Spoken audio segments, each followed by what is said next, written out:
এক মাতাল মদ খেয়ে একটা কুকুরের উপর বসে ঘুরে বেড়াচ্ছিল। তা দেখে দ্বিতীয় মাতাল তাকে বলল, এই, তোকে পুলিশে ধরবে।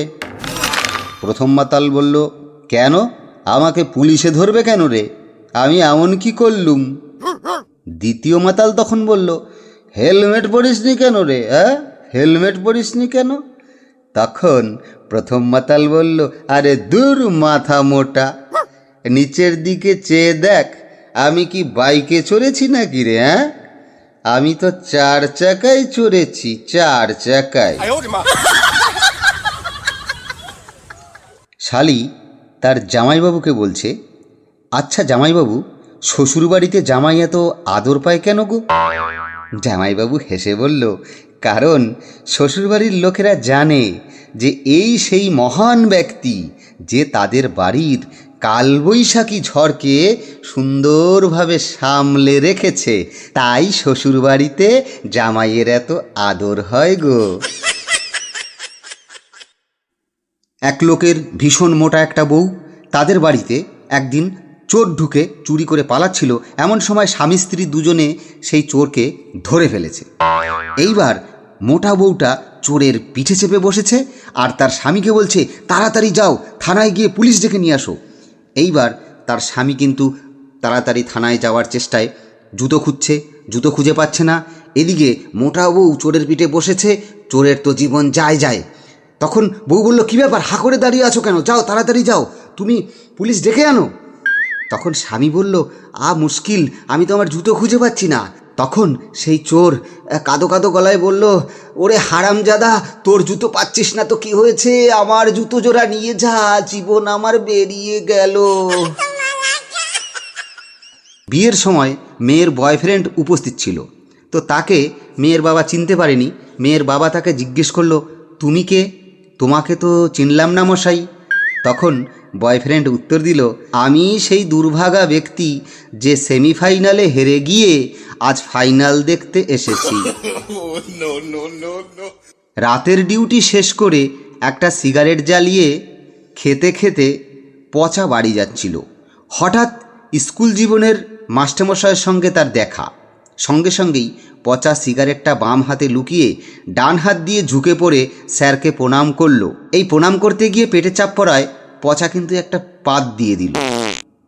স্যার তখন পচার মাথায় হাত বুলিয়ে আশীর্বাদ করে বলল, বেঁচে থাক বাবা, বেঁচে থাক। আজকাল তো ওই প্রণাম উঠেই গেছে, তুই একমাত্র যে ধূপধুনো জ্বালিয়ে শঙ্খ বাজিয়ে আমাকে ভক্তি ভরে প্রণাম করলি। বেঁচে থাক বাবা, বেঁচে থাক। ছেলে তার বাবাকে বলছে, বাবা আমি বিয়ে করব। বাবা বলল, কাকে বিয়ে করবি? ছেলে তখন বলল, কেন, আমি ঠাকুরমাকে বিয়ে করব।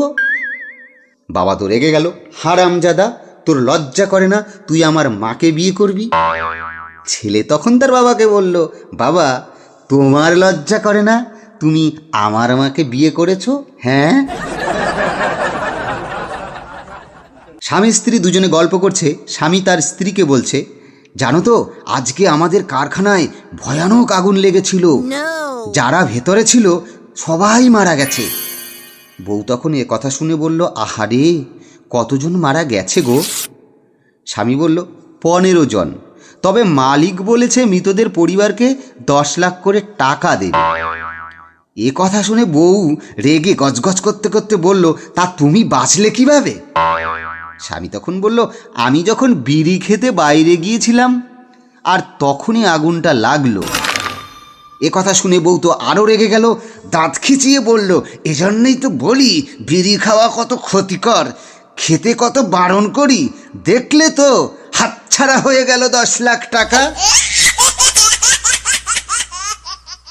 ডাক্তার রোগীকে দেখে বলছে, আপনার কিডনি ফেল করেছে। তখন রোগী জানতে চাইল, স্যার কত নম্বরে ফেল করলো? পাশ থেকে রোগীর স্ত্রী বলে উঠল, স্যার 2-1 নম্বর বেশি দিয়েও কি পাশ করানো যায় না স্যার? প্রথম বন্ধু তার দ্বিতীয় বন্ধুকে জিজ্ঞেস করলো, কিরে বন্ধু, তোর হাতে পায়ে এত ব্যান্ডেজ কেন রে?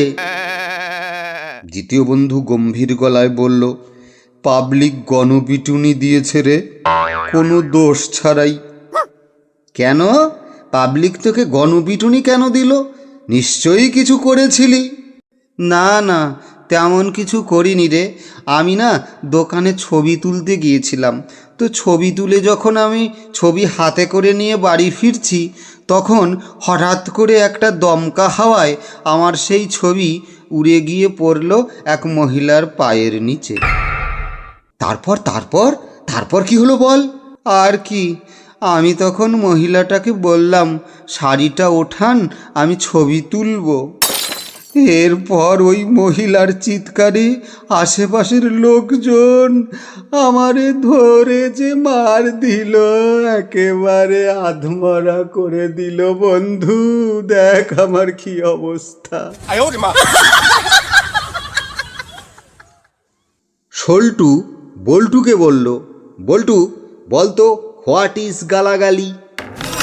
বল্টু এ কথা শুনে বলল, হয়েন মাথা ইজ গরম, নো পরোয়া লজ্জা সরম, সাম অদ্ভুত ওয়ার্ডস আউট অফ দ্য মুখ, হার্ট ইজ ফিলিং ভেরি সুখ অ্যান্ড ডুইং লাফালাফি, দ্যাট ইজ কল্ড গালাগালি।